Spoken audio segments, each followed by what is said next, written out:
It was the early development of manifestation, right? And it was drawing. I have a self-portrait of myself from when I'm 14 years old, where it's me. This is no joke. It is me in a matching hat and shoes, like with a skateboard on the side. All of these, like this art easel, and then just stacks and stacks of money. Really? Right? And you drew this? I hand drew it, right? And it's like the most fascinating aspect is it's this bizarre matching hat to shoes combo, you know? And to me, like I always like could feel intuitively the law of attraction, right? Really? And so even when I look at like I was lost at 25 years old when I was like searching for some sort of way to, I was like a fix to help like redirect me and get me remotivated and refocused. And that's why I was looking for a hypnotist, right? And then I found a hypnotist who was at the Scripps La Jolla Hospital, and so to me, I'm like, okay, this is like a clinical psychologist hypnotist. This is real, right? And so when I got in Not there, some stage performer. yeah. And so to me, it was like when I got in there, I was like looking for like, you know, make me focused on skateboarding so I can win contests, like, you know, whatever my vision was. And he immediately did this test and said, you don't believe you were meant to be successful at your subconscious level. And so that's what he discovered after doing some tests. Yeah, he did these tests, and then the initial hypnosis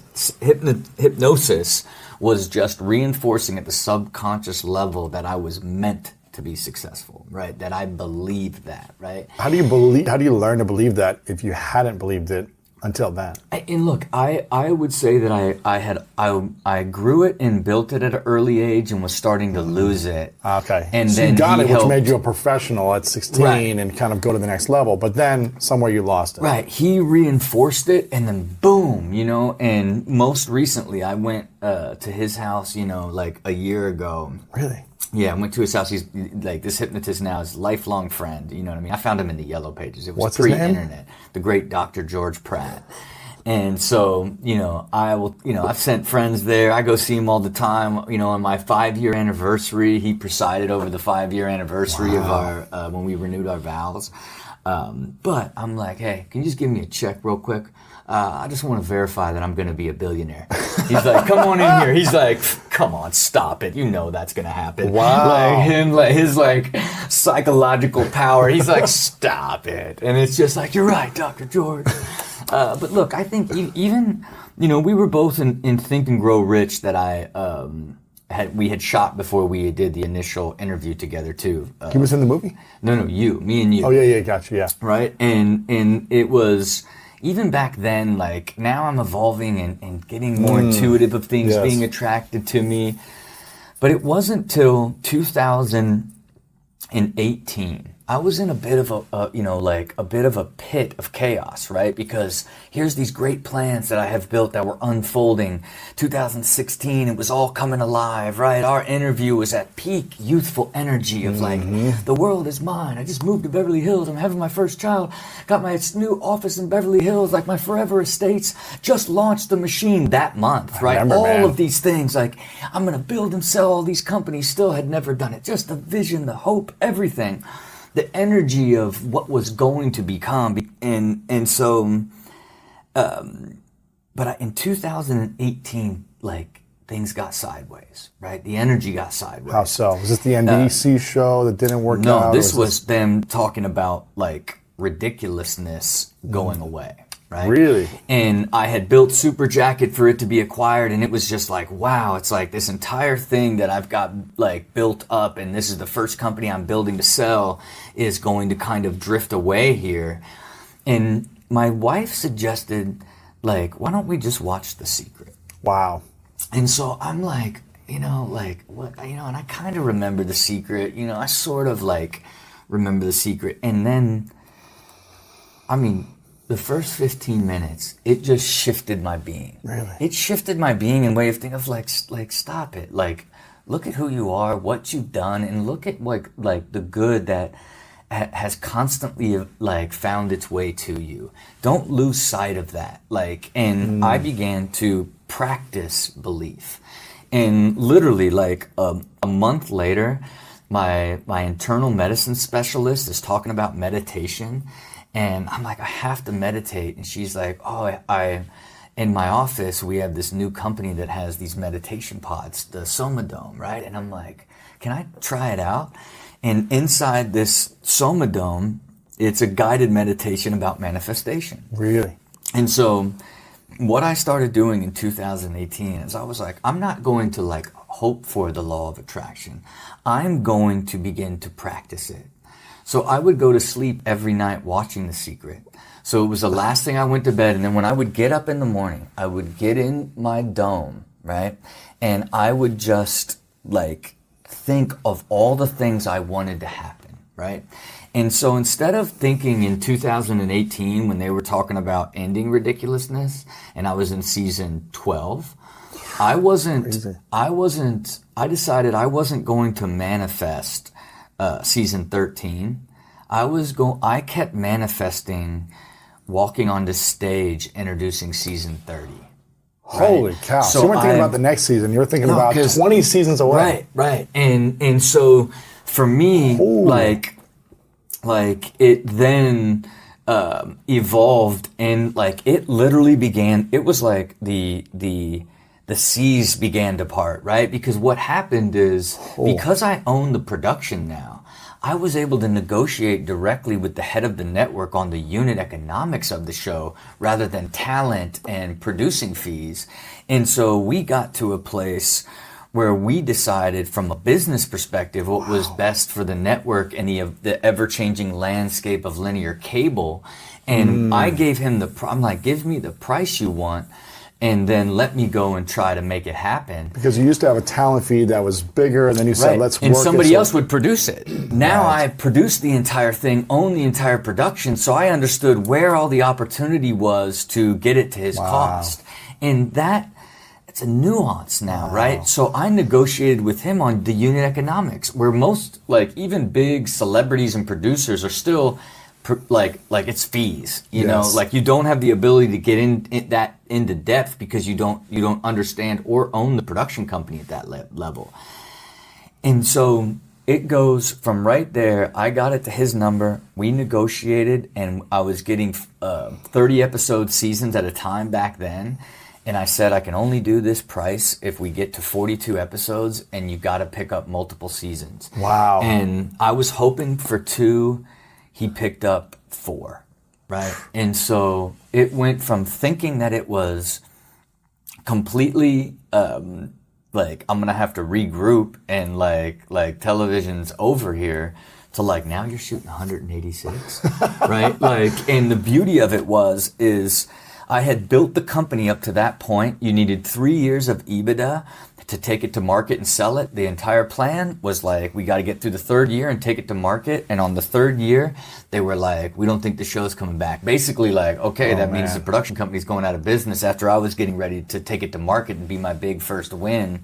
And instead, that 186 order, I took it straight to market. Now I took it to market. Here's the 3 years in EBITDA, and we have the biggest order in the history of cable television, right? Like that's the biggest order?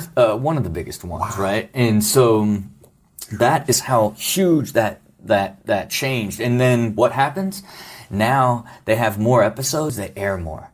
It gets this entirely new life. Then they're like, can we get more? Really? Then by the following year, you know, and keep in mind, at that time, I sold the company. What year was this now? The company was acquired in 2019, right? So, and then it was like, it had this explosion. So then it's like, how many can you give us? And I'm like, so I went through all time management, all aspect, because keep in mind, I'm still doing all of this while living super balanced, happy, normal life. So I could do 250 max. 250 in a year? Yeah. And then I was like, but in order to do that, like, can you pick up 2 years? And then they were like, what? No brainer. Let's do it. So they then ordered 500. 500 eps? Yes. In 2 years? In 2 years. And that put me to 30 seasons, right? So it's like, so, you know. Oh my goodness. And again, so you were visualizing 30. Visualizing 30. And I'll tell you one thing, you know, I actually spent some time with the Wow. great Dr. Joey Dispenza, right? He's great. And the one thing I heard from him is this idea of don't try to think it, try to feel it. You know, don't when you're trying to like tap into the quantum field and generate energy in the law of attraction, the things that you are thinking about, think about the feeling. That's why I like went through the feeling of like what it feels like to be on stage. Welcome to season 30, right? So it's a much more richer sort of existence. So now it's like I practice it every single day. I am in that Somadome meditation pod, like feeling what I want to happen. Wow. 7 days a week, almost never miss a day, right? And I track it super extensively, and like literally it's like 97, 96, like almost every, like 97% of this entire year I have been in there just visualizing what I want to happen. I gotta get one of these domes. Yeah, look, keep in mind, like think how hard it is to just meditate every day. That's so hard. Right? Think about how hard it is to just do anything healthy every day. For 5-10 minutes. Right. You know what I mean? I didn't do it Wow. overnight. I had to grow into it. It's a muscle. Getting that level of discipline, being able to commit to it, you need to do it over and over. You go through your highs and lows. You stop for a little bit. You go back to it. You stop. Like it goes like that till you finally grow the muscle of the consistency and the discipline to where it turns into a way of life. Yeah. I just don't. I can't even imagine not doing it. If I don't do it in a day, I'm like, Right. where are all my dreams? You know? Like, How important is it for people to feel what they want to manifest on a daily basis then, as opposed to once in a while? I mean, look, I'm living proof that you can exponentially accelerate towards it if it's part of your focus.